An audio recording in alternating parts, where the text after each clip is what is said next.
It's 7:30 and I already have to take my hawk break. Ugh. I'm tired of you all. Caw-caw.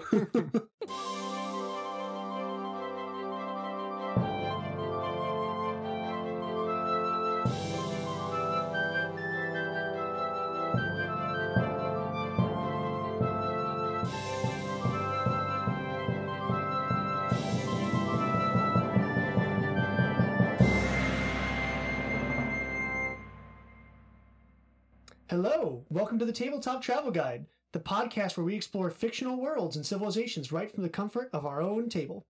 I'm Ryan, and this week I had my baby in my house. Wait, what? Yes, I had a baby, so... Okay, sorry, when you said that, I thought, I'm like, Jess was at the hospital, not in the... No. The baby... I'm like, I don't remember it being in your house. My human child, human ancestry... was in the same room as my Pathfinder session this week, and that was my big thing, and I wasn't sure how well it was going to go, and it went pretty okay. That's fair. Dang, we shouldn't have let you go first. I'm None Tyler. of us are topping a human baby. Had a baby. So I'm Tyler. This week, my players got in a fight with a ghost librarian. They tried to go in, she said, to start scribing stuff, and they just left the room and she got angry. So they just spent several rounds failing at trying to figure out what the heck this ghost was. You've had a couple weeks of ghost issues. Yeah, like different campaigns too. They just kind of keep coming around. Huh. But yeah, one of my players asked me to shout out his character for today in honor of our topic. So shout out to you, Connor and Asu. That's so rude. This is my topic. I know. And you are just circumventing everything. Do you want Maybe I wanted to talk about him. Do you want to talk about him? I don't know, Tyler. No, I won't. Hello, I'm Sam. And in campaigns this week, in one, all of my combat rolls were terrible, so that was bad. And then in the other campaign, I worked to prevent the rest of my party from murder hoboing everything everywhere and tried to think with tactics. Love me a murder hobo. That's how it always ends up. All right, so I was attacked by my podcast host because I am incapable of pronouncing things properly. It's not everything improperly, but just this one thing that you cannot pronounce. For our segment of things we mispronounced, specifically me, the gold dragon Menkare, Yay. and I have in the notes to pronounce it 5 times. Menkare, Menkare, Menkare, Menkare, Menkare. He's a gold dragon. He's a nice person. Yeah. Allegedly. Yeah. Last week we talked about that because, I think you even had it in your notes. Literally have it in my notes to pronounce it properly, and I didn't do that. Yeah. I made sure to put that on here. I got called out last week when I was talking about Roger Loreforge.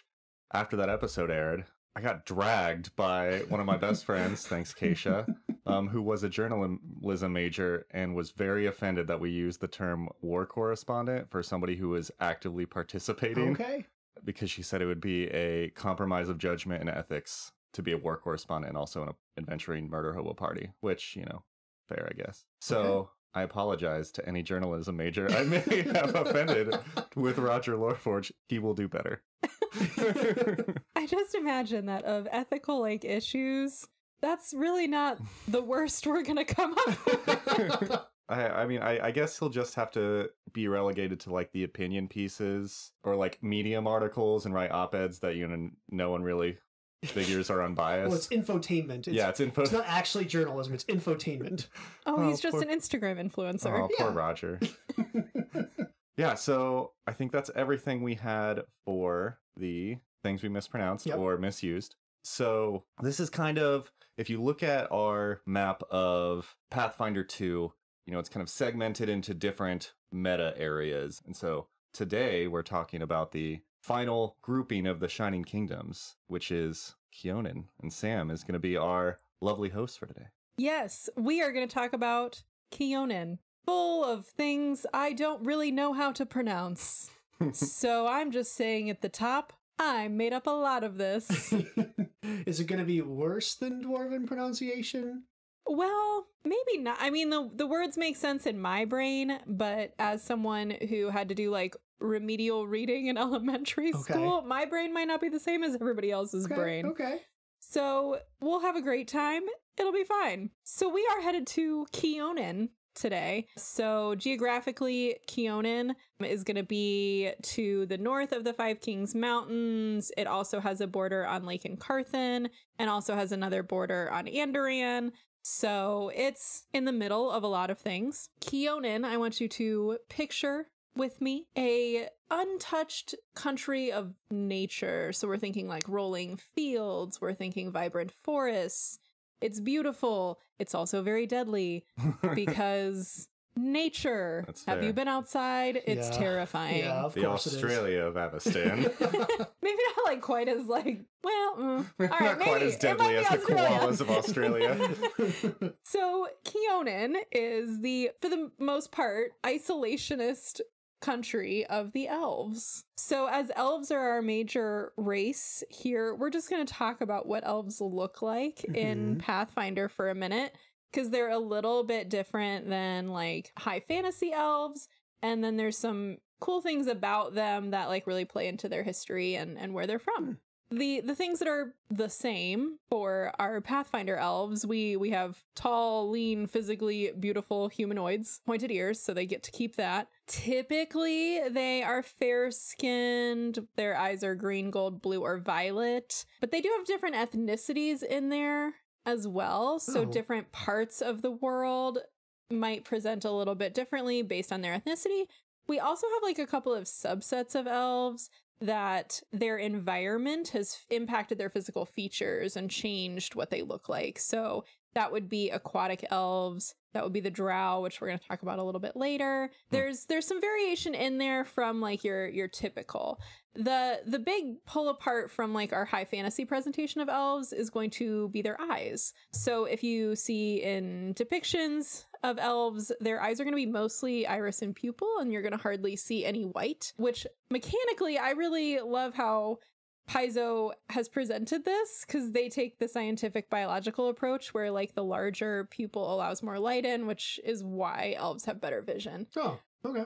Rather than just being like, they're beautiful and they're better than you with everything, including their senses. So my picture of Orlando Bloom, but like with bigger pupils. Imagine, because I think it's what Mantis and Guardians of the Galaxy, that her Yes. eyes are completely black. Okay. Like that's what it looks like. Okay. Yes. So put those eyeballs on Orlando Bloom and you're pretty close. Yes. All right. The other thing to just note for them is they're physically more frail than humans. While we, have all these other cool things, we're going to have some weaknesses in there too. So they're just going to suffer worse from things like disease, poison, critical blows.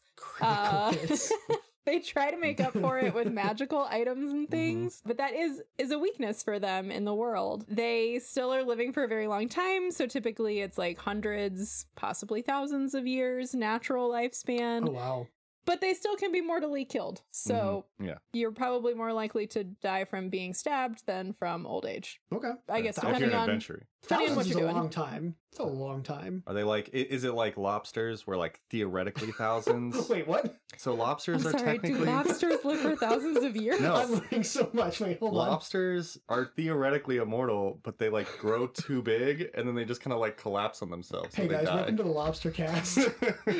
This is fun facts about lobsters. Yeah. All right. Well, I really love the idea of a theoretically immortal lobster. That's way cooler than anything I was going to talk about. Sorry, this has been Tabletop Lobster Cast with Tyler. All right. Can carry on. I have no words.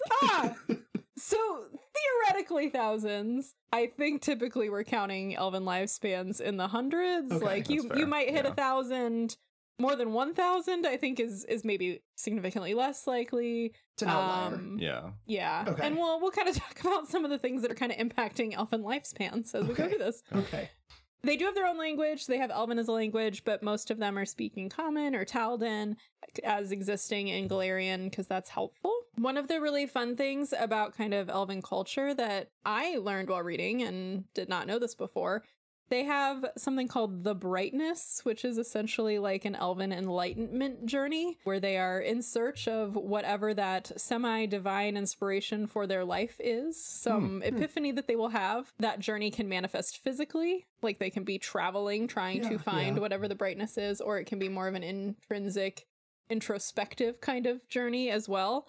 But that's part of they believe that if they find that, then that will help in their reincarnation into a higher life form. Oh, later. Okay. So, you know, that's fun. Okay. And then, because we cannot escape me talking about anything without talking about deities, I am going to briefly mention that the elves have their own pantheon of deities that are specifically just for their race. So there's a few that, like, we might encounter today. And then a few that I'm just going to, like, say who they are just because I want to roast myself next week for mispronouncing them. So just a couple of those deities that are popular. We've got Pindaladlara, the goddess of art and architecture. I will not be saying that again. Ketaphis, the god of the hunt, and Uelral, the wise, goddess of crafting and magic.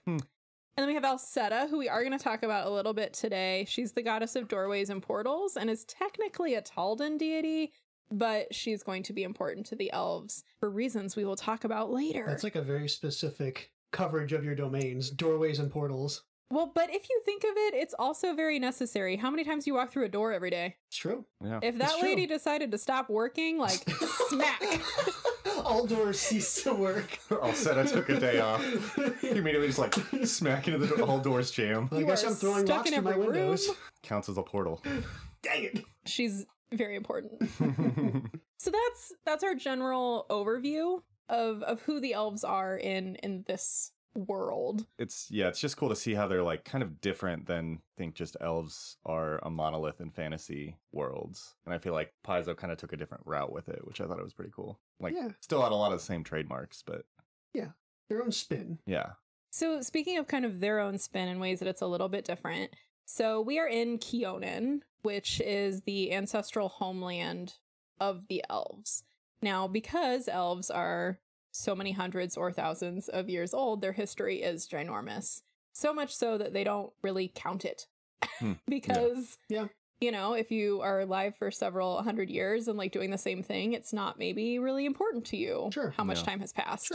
So we're going to talk about just a couple of big things in the history that impact where Kyonin is now. But where we are starting in the decline of their civilization. So their civilization has peaked in ancient history of Golarion, yes. So we are going to enter Kyonin in negative 5293. Oh, so 12,000 years ago. Yes, lots of thousands of years ago. And this is the decline of that civilization we've kind of started in this time frame. Leading up to this time in this year, elves have been a dominant race on Golarion. And then in the lead up to this event, there's a few things that are starting to happen in Golarion that are going to push along that downfall. We've got a rise in humans, so they're just more numerous because they have a higher birth rate. So elves do birth children, but it's really rare and doesn't happen very often. So the humans are like bunny rabbits, right? They're just, you know, they're everywhere. Right. Yeah. There's also in the world developing, there's just more beasties, there's more baddies. There's a lot of things that are kind of wearing on what the civilization was that the elves had built. It's getting busy on Golarion. Yeah. It is. It is. So they were once top dog, not quite. And then in negative 5293, we have Earthfall. Our old friend, the meteor. It's like it impacts a lot of people. I don't know why. Well. Is that an impact pun? What? Sorry, you said it impacts a lot of people. Oh, I didn't even realize I made a pun.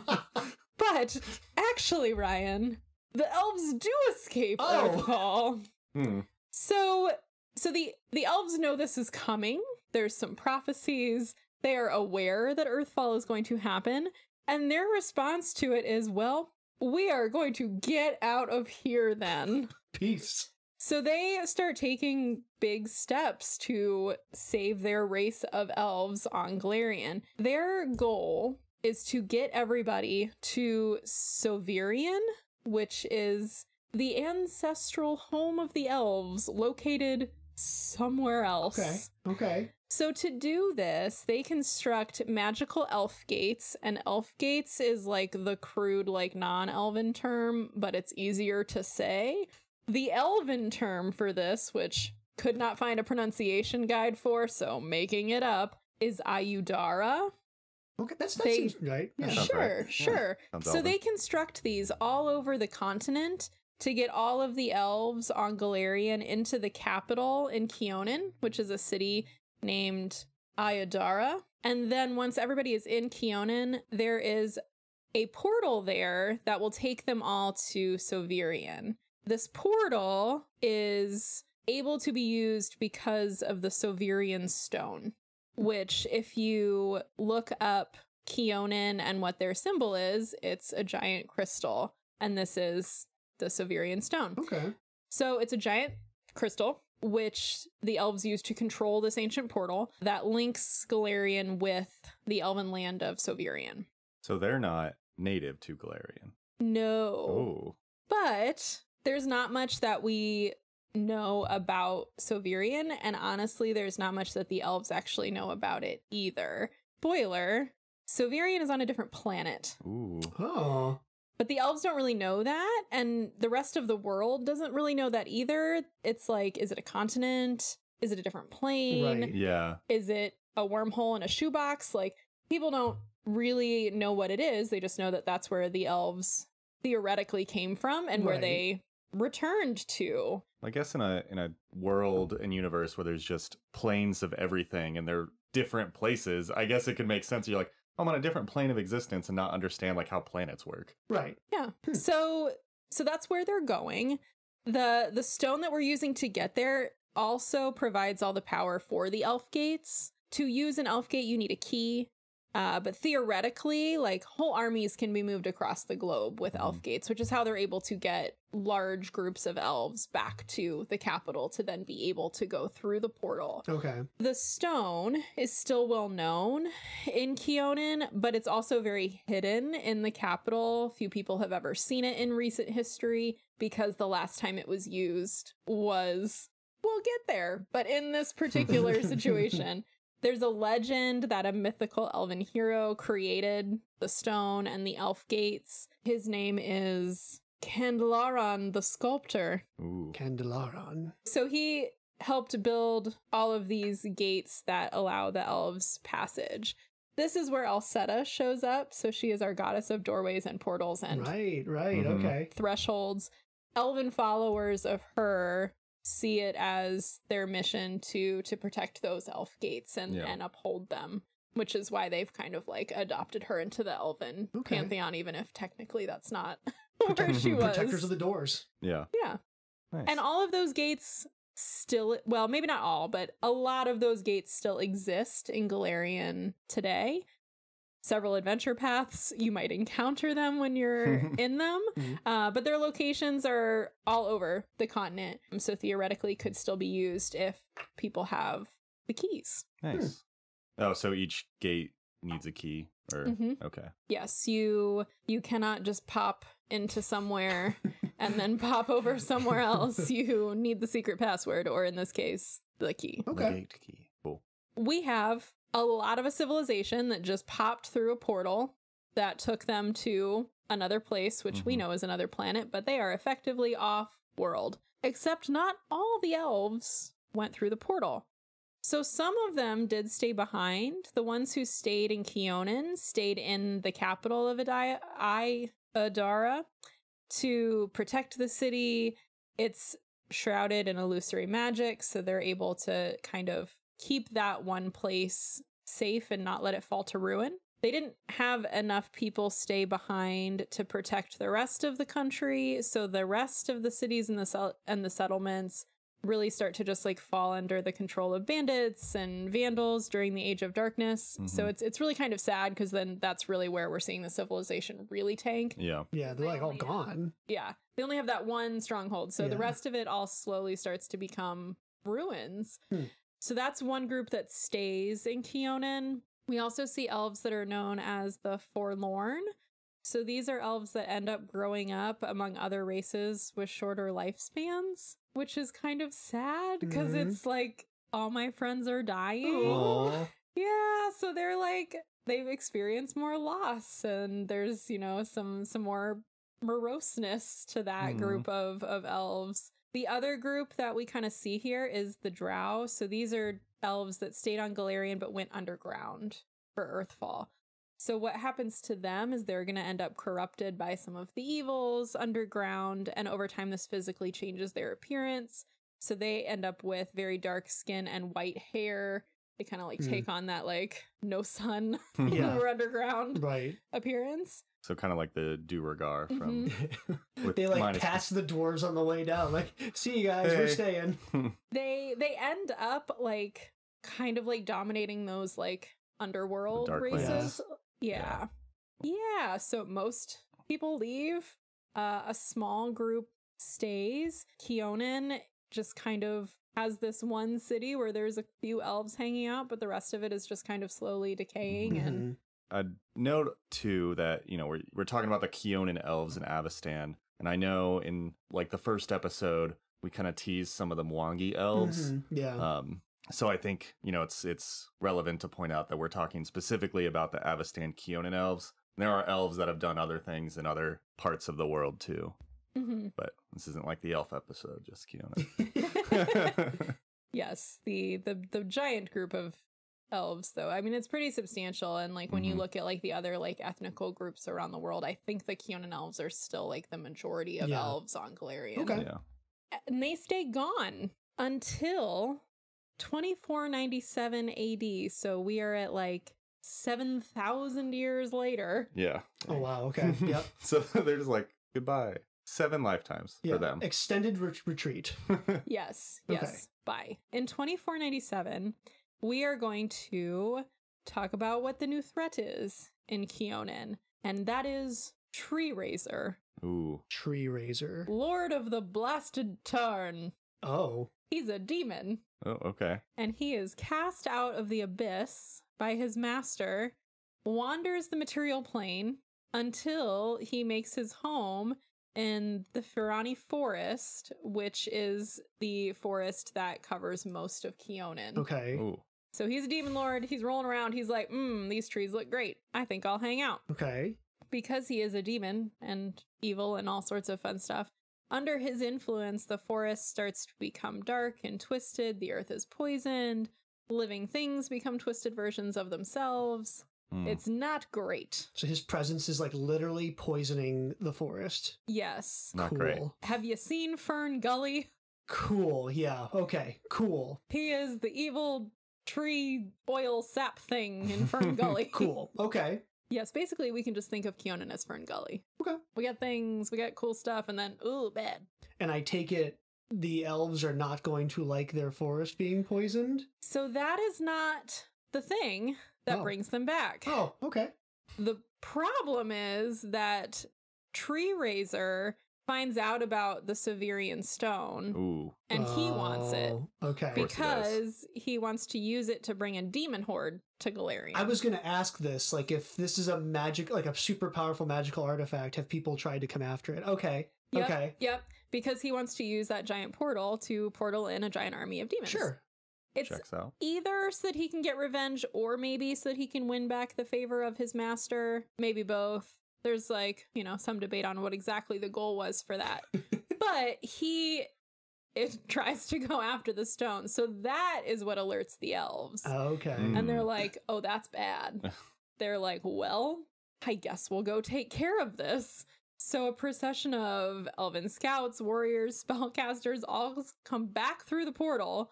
They provide reinforcements to the elves that are still in Ayadara. Okay. They restore the forest, and they drive Tree Raiser back into the southern swamps of the Firani Forest.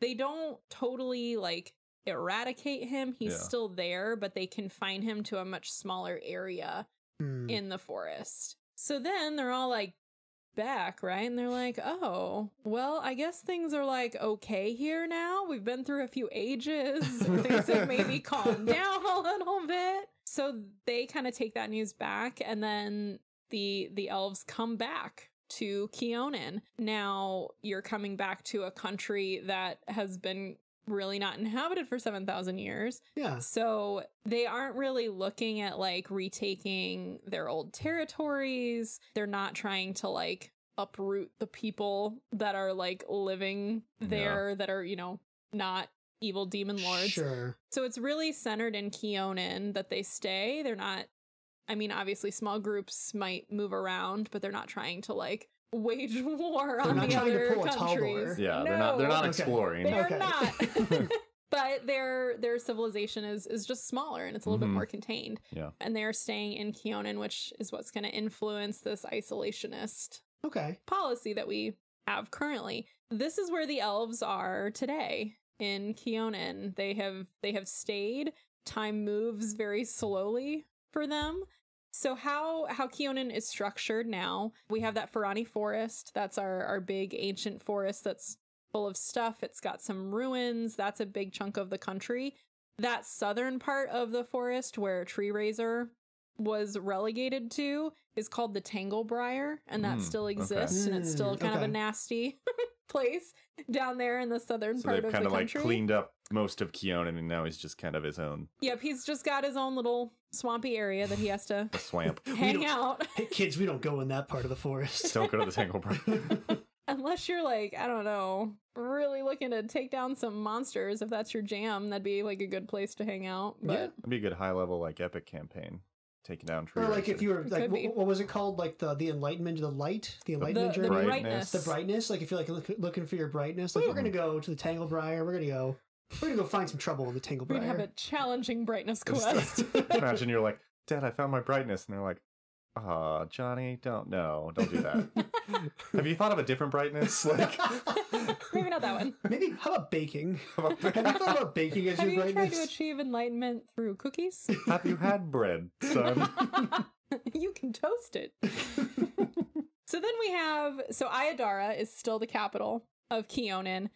It's called the City of Spires. Non-elves can only enter this city by invitation. Okay. You have got to be with somebody else to be in this city if you are not an elf. This is also the seat of the queen, Queen Talandia. Talandia. She is the bearer of the Viridian crown, which, fun fact, the Viridian crown is what rulers of Kyonin have worn historically. It's a living artifact. Ooh. The crown grows and prunes based on like what the political situation is. So like in a time of war, the crown might like grow into a helm. That's so cool. I know. Or in like times of peace, it might just look like a tiara or something smaller and more contained. Oh, that's so cool. That would be awesome. It's very neat. So the queen rules absolutely. She does have a council of advisors, but it is... We are not a democracy here in Kyonin. Fun fact, though, the queen right now is a little bit progressive and is currently trying to lead the country to be a little bit less isolationist. So she values trade and interacting with the other races of Golarion a little bit more than historically they have. Fun fact about her also, she has a hawk form and a hawk familiar. Ooh. Oh, so she can like hang out with her familiar. Yes. That's awesome. Yes. So in what I read, she gets 30 minutes a day that she transforms into a hawk and flies around with her familiar. Aww. I'm going for a flight. Yes. I am tired of politics. I have to fly around now. Thank you. I hope it's not a set 30 minutes any day and it's just she can invoke that 30 minutes at any point. One of our advisors comes, she's like, I'm invoking 30 in hawk time. It's 7:30 and I already have to take my hawk break. Ugh. I'm tired of you all. Caw-caw. I'm in for this queen. This is awesome. I like it. And she's also very magical and, sure. Things like well, that. I think I've seen pictures and she has because we talked about the eyes, doesn't she have like pink, kind of magenta-y, very like cool looking eyes? Huh. Maybe we'll throw a picture on the we can throw a picture up there. Picture on the website. There's some very cool artist renderings of what she looks like. The other two places in Kyonin that I want to talk about that I think are interesting. So we have another city called Green Gold. This is a trade city, and it's the only point of entry for non-elves. And it's actually run by humans. Wait, to Kyonin? Mm-hmm. So that sounds like a very human name for a city. Yeah. Yeah, so it's if you are not an elf and you would like to come into Kyonin, you have to go through Green Gold. Okay. Oh wow, okay. And it's so the humans run this city and trade, and this is where we hit that divide between isolationist Kyonin and maybe more progressive Kyonin. Green Gold is the only legal market for elven magic and goods that are manufactured in Kyonin because we had this kind of tumultuous history with people raiding and looting things that were left behind in Kyonin. Taldor. It's seen as a really big offense to some Kyonin elves if you are buying or selling elven goods elsewhere. Okay. Or if you have acquired them and are using them or selling them in other places. Sure. But in green gold, obviously things that are manufactured in Kyonin, they are offering for sale. So it's the only stable legal way to do that as seen by the Kyonin elves. Man, so you could like, because they have, elven type weapons that you can, mechanically have your character have, like an elven curve blade or whatever. So like technically if your character's like, oh yeah, I bought this in Taldor or Absalom, and they're like, oh, so you're an illegal so you're an arms dealer. Yeah. Huh. Well, it depends, like if it was manufactured in Kyonin or not. Sure. Because again, because we have... you can have an elf blacksmith outside of that. Yes. Okay, that's right. Yeah, so it's if it's Kyonin wares. Fair. Okay. You would be looked down upon if you bought Kyonin things from somewhere else. So is the rest of the country like shoot on sight then? Like if I accidentally to cross the border? So I feel like you wouldn't really be able to accidentally get into Kyonin because of the forest. Okay. So there's like some of those like kind of natural barriers. Yeah. And then because they're big cities, so like Ayadara is shrouded in magic, so you just can't find it. Okay. So it's less about like the borders of the country and more about like the places of civilization that we have. Okay. You either are going to green gold, which is open, or you need an elf to get you into. Okay, that makes sense. The other fun thing about green gold is it is illegal to fell a tree in green gold. So there are just random trees in random places because you're not allowed to cut them down. You walk out one day and like right in front of your front door, a tree starts going. You're like, dang it, crap. Right? I just think that'd be hilarious. But I just love that little fun fact. And all of the roofs are yellow. Oh, there you go. It's also currently run... Oh, green gold. Trees and gold. Okay, yeah. I got it. Hey. One plus one is two. I got connection. it. The gears are moving. That literally didn't click for me. So yeah, thank you. We're getting it. And it's currently run by a merchant mayor who is human and originally Taldan. Okay. Oh. So that is, a place that you could go if you are not an elf. The other fun city is Omesta, which is a gnomish city. So while the elves were off in a different place for 7,000 years, the gnomes took up residence in the tree above this elven city. And since the elves returned, they've kind of let the gnomes just hang out and stay. They're not, and the gnomes are like, well, we're not in your city, we're above your city. And the elves are like, all right, whatever, you guys are chill. You are technically correct. The best kind of correct. So there's this whole city of gnomes that lives in the treetops, and like everything like moves around like on ropes and winches and like movement in the trees, which also sounds like a really cool mechanic. Nice. Oh, and so like I guess it's probably outside of like the elves' magic to like hide the main cities. So if you came up to that, you would probably see the gnomes. Yeah, so they only hide Ayadara. That's the capital. Yeah, okay. And then the smaller like civilizations and cities, I don't think are hidden in quite the same manner. That's nice. Really cool. So yeah, those are fun places to go. The elves seem very chill, all things considered. So they're really not like, they're isolationist, but they're not like aggressively against other races. Yeah. It's more just like, how do we preserve what we have? And also they just move very slowly on like the realm of like progress. Yeah, they're not like xenophobic. They're just like a little protective of their own. Yeah, if you live to be, 900, you don't have to be like, I can finish this project in 2 decades. Yes. Like, that is the other problem. Like your summer project might last for a while. That's fair, yeah. So that's not to say that elves like don't adventure, because they do, and they get things done in a timely manner, but as a civilization, they're just moving a little slower. There you go. Nice. So that's Kyonin. Because time moves slowly there's not tons of history to wade through. We just have those kind of like big things that have shaped just what it looks like currently. Well, it seems like it's just a pretty cool, peaceful place for elves. Yeah, they do well with Andoran with trade. They're not as into Resmirin, who's on one of their other borders. Oh man, who is on Resmirin's side? No one. But they're not like overtly fighting anyone. Yeah. They're fairly chill with the dwarves because the dwarves have also been around nearly as long as they have. And again, like if there's no outward aggression towards them, they're not really trying to aggress past their borders. I love because you have the stereotype, I think, in fantasy that like, oh, dwarves hate elves. I remember, and especially in here, because it says, the elves and the dwarves mostly just like gossip about humans when they talk. Yeah. They're like, those weirdos. But just like the idea, I saw something that somebody posted like, yeah, it doesn't, elves are like in the trees, dwarves are underground. Like they literally have no reason to fight. Yeah, that's true. Yeah. They literally, yeah. Yeah. So it's just kind of cool that you're like, oh yeah, you don't have that preconceived like, oh, there's an elf. I'm a dwarf. I hate that elf. It's like, oh yeah, hey look, there's an elf friend, kind of. At least a neighbor. Yeah, a neighbor. Guy you wave at while you're mowing the lawn, like, hey. Swinging through trees. Cool. On that note, we will break for a note from our sponsors, and then we will be back with campaigns and characters. Love it. To promote safe passage and ward your door against unwelcome entry and your threshold against nefarious visitors, use Alcetta's door charms. The charms are made in the heart of Kyonin and blessed by the clerics of Alcetta, and can be worn to guide the wearer through journeys and more metaphorical transitions. Sold only in green gold, come see us at Alcetta's door charms today.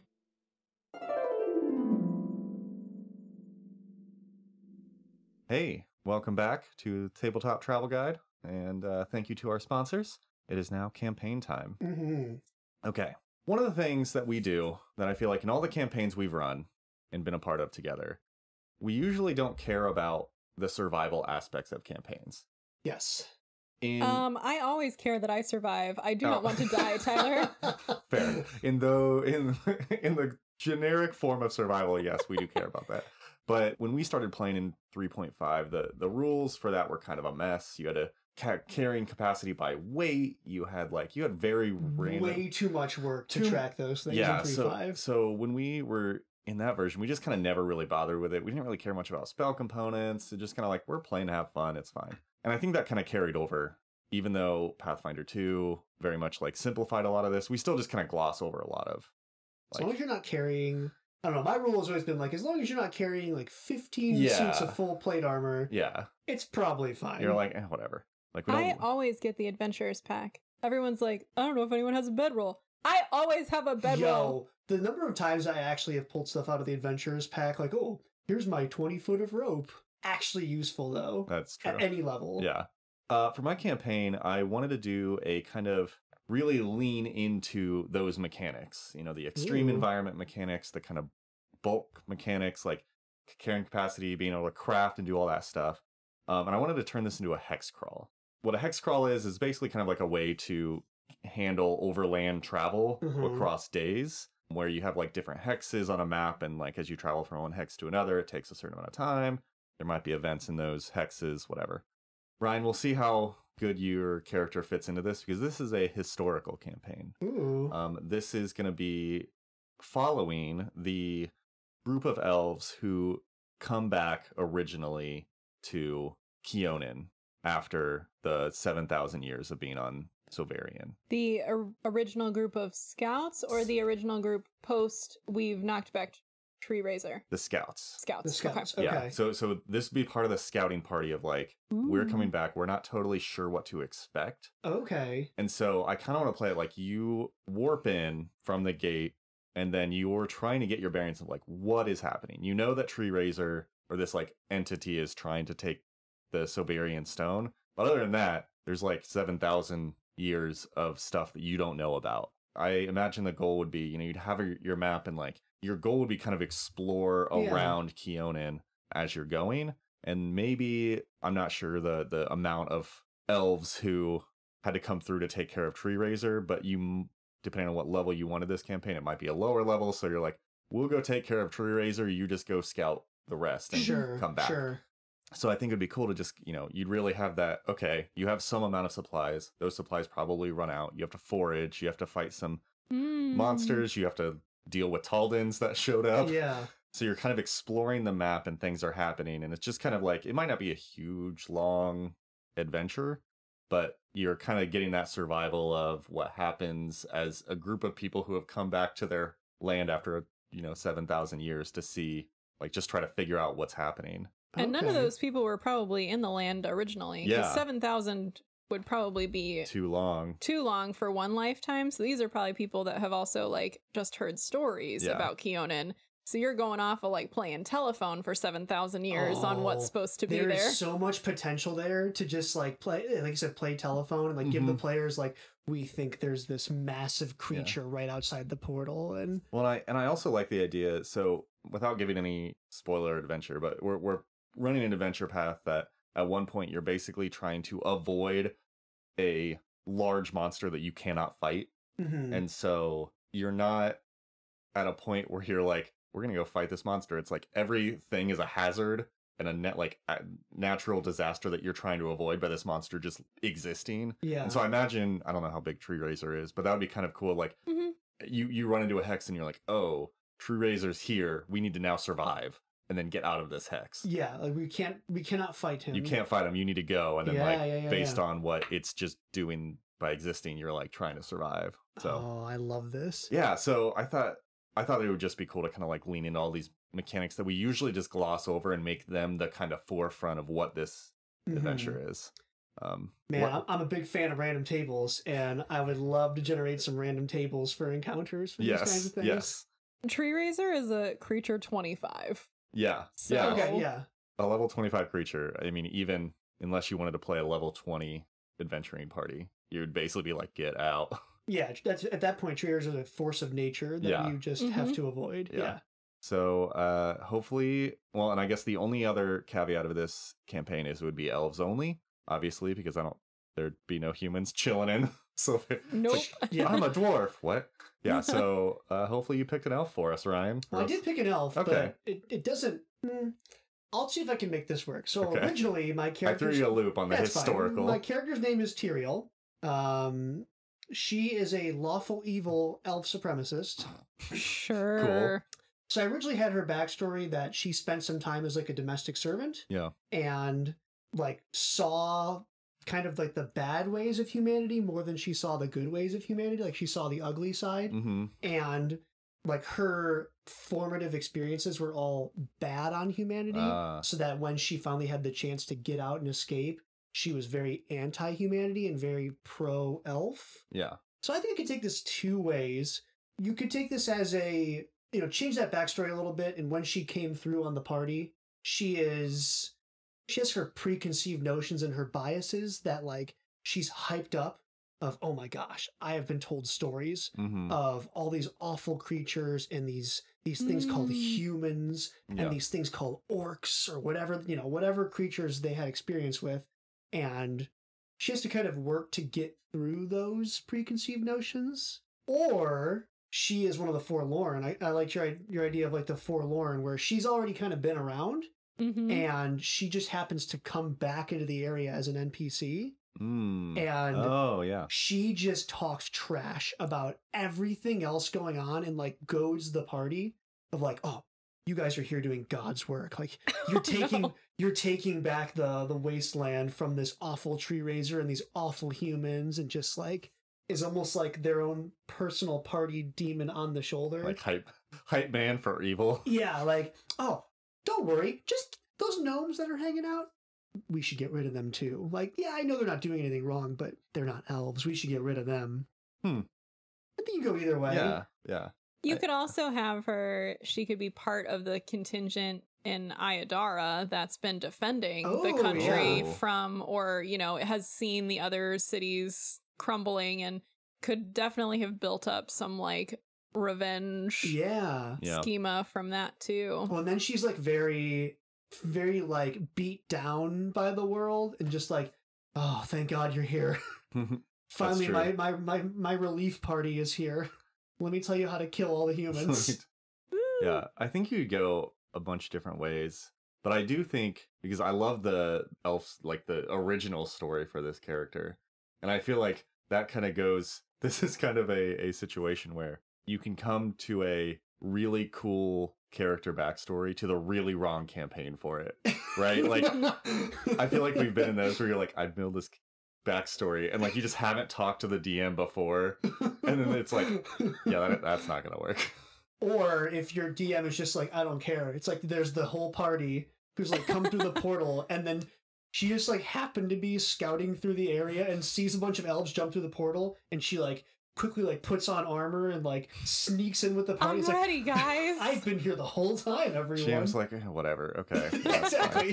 GM, it's fine. It's whatever. The rest of the party's like, we don't recognize you. You're like, oh yeah, I was with, over there. It's fine.